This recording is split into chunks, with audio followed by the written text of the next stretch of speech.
Assalamualaikum warahmatullahi wabarakatuh. Hai semuanya, kita jumpa lagi pada pembelajaran hari ini. Kita akan membahas mengenai praktek pencatatan jurnal umum. Pada pembelajaran kali ini kita akan membahas studi kasus mengenai Salon Cantik Care. Salon Cantik Care merupakan perusahaan yang bergerak di jasa kecantikan yang berdiri sejak tahun 2005.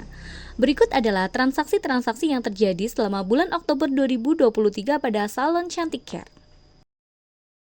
Pada tanggal 1 Oktober 2023, Nyonya Delima menyetorkan uang tunai sebesar 15 juta dan peralatan sebesar 20 juta sebagai modal.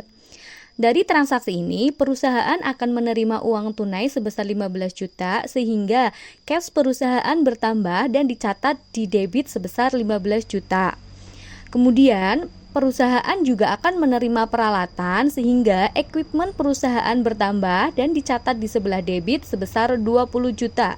Dari penerimaan uang tunai dan peralatan ini sehingga modal perusahaan bertambah akan dicatat di sisi kredit yaitu equity sebesar 35 juta. Tanggal 2 Oktober 2023 membeli perlengkapan seharga 3 juta rupiah secara tunai. Berdasarkan transaksi ini, karena kita membeli perlengkapan sehingga perlengkapannya bertambah. Kita catat di sisi debit supplies 3 juta rupiah. Karena kita belinya secara tunai sehingga di sisi kredit kita catat cash sebesar 3 juta rupiah.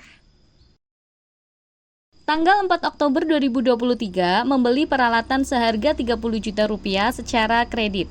Karena kita membeli peralatan sehingga peralatannya kita bertambah, kita catat di sisi debit equipment 30 juta rupiah. Karena kita belinya secara kredit sehingga utangnya kita bertambah, kita catat di sisi kredit account payable 30 juta rupiah. Tanggal 6 Oktober 2023 membeli mobil seharga 120 juta rupiah tapi baru membayar 50 juta rupiah. Berdasarkan transaksi ini, karena kita membeli mobil sehingga kendaraannya kita bertambah, kita catat di sebelah debit vehicle sebesar 120 juta rupiah. Karena kita baru membayar sebagian sehingga kasnya kita berkurang sebesar 50 juta, kita catat di sisi kredit cash sebesar 50 juta rupiah. Kemudian kekurangan pembayarannya akan menambah hutang sehingga kita catat di kredit account payable sebesar 70 juta rupiah.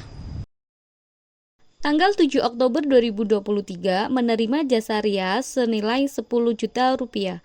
Berdasarkan transaksi ini, kita menerima pendapatan sehingga kasnya kita bertambah, kita catat di sebelah debit cash sebesar 10 juta rupiah dan sebelah kredit sales income sebesar 10 juta rupiah. Tanggal 10 Oktober 2023 menerima jasa rias senilai 15 juta rupiah tetapi baru diterima uangnya 10 juta rupiah. Berdasarkan transaksi ini, perusahaan menerima pendapatan namun belum sepenuhnya sehingga menambah piutang pelanggan. Akan dicatat di sebelah debit K sebesar 10 juta rupiah, account receivable 5 juta rupiah, dan di kredit sales income sebesar 15 juta rupiah. Tanggal 12 Oktober 2023 menerima tagihan dari customer sebesar 5 juta rupiah. Berdasarkan transaksi ini, perusahaan menerima uang dari pelunasan pelanggan sehingga kasnya bertambah, kita catat di sebelah debit cash sebesar 5 juta rupiah dan piutangnya berkurang, kita catat di sebelah kredit account receivable sebesar 5 juta rupiah. Tanggal 13 Oktober 2023 membayar hutang sebesar 3 juta rupiah. Karena perusahaan melunasi hutang, hutangnya berkurang dan juga uangnya berkurang. Kita catat di sebelah debit account payable sebesar 3 juta rupiah dan sebelah kredit cash sebesar 3 juta rupiah. Tanggal 15 Oktober 2023 menerima pinjaman dari bank sebesar 75 juta rupiah. Karena perusahaan menerima pinjaman bank sehingga kas bertambah dan utang bank bertambah. Kita catat di sebelah debit cash sebesar 75 juta rupiah dan sebelah kredit bank loan sebesar 75 juta rupiah. Tanggal 17 Oktober 2023 membayar asuransi untuk 1 tahun sebesar 12 juta rupiah. Berdasarkan transaksi ini, karena asuransi dibayar untuk masa 1 tahun sehingga asuransi dibayar di mukanya bertambah dan uang perusahaan atau kas perusahaan berkurang.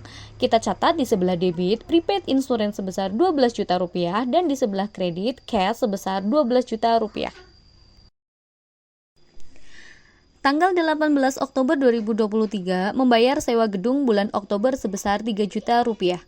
Berdasarkan transaksi ini, karena kita membayar sewa untuk bulan Oktober sehingga kita akui sebagai beban sewa. Karena kita membayar sehingga kas perusahaan berkurang, kita catat di sebelah debit, rent expense sebesar 3 juta rupiah, di sebelah kredit, cash sebesar 3 juta rupiah.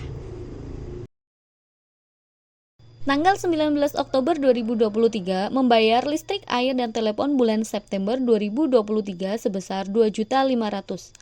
Berdasarkan transaksi ini, karena perusahaan membayar listrik, air, dan telepon bulan sebelumnya sehingga sebelumnya telah diakui sebagai hutang beban.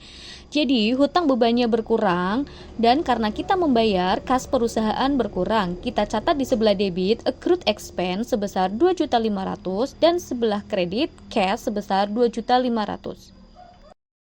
Tanggal 25 Oktober 2023 membayar gaji karyawan bulan Oktober 2023 sebesar 4.500.000. Berdasarkan transaksi ini, karena yang dibayar adalah gaji bulan Oktober sehingga diakui sebagai beban gaji. Beban gaji perusahaan bertambah dan kasnya berkurang, sehingga kita catat di sebelah debit wage and salary sebesar Rp4.500.000 dan di sebelah kredit cash sebesar Rp4.500.000. 30 Oktober 2023, beban penyusutan peralatan sebesar 3 juta rupiah. Berdasarkan transaksi ini, peralatan mengalami penyusutan sebesar 3 juta rupiah sehingga beban penyusutan bertambah dan akumulasi penyusutan peralatan bertambah. Kita catat di sebelah debit, depreciation expense sebesar 3 juta rupiah, di sebelah kredit, accumulation depreciation equipment sebesar 3 juta rupiah. Nah, ini dia tampilan jurnal umum salon Chanticare secara lengkap. Jika seluruh transaksi telah dicatat semuanya, tampilannya akan seperti ini. Jangan lupa untuk kolom debit dan kredit harus kita jumlahkan secara keseluruhan dan kita pastikan bahwa jumlahnya sama atau balance. Jika jumlah belum balance, maka kita perlu memeriksa satu persatu di manakah letak kesalahannya. Jangan lupa untuk kolom referen, jika telah diposting ke dalam buku besar, harus diisi dengan nomor akun ya. Demikian pembahasan mengenai praktek pencatatan jurnal umum, semoga bermanfaat ya. Jangan lupa terus belajar dan tetap semangat. Sekian dari saya, wassalamualaikum warahmatullahi wabarakatuh.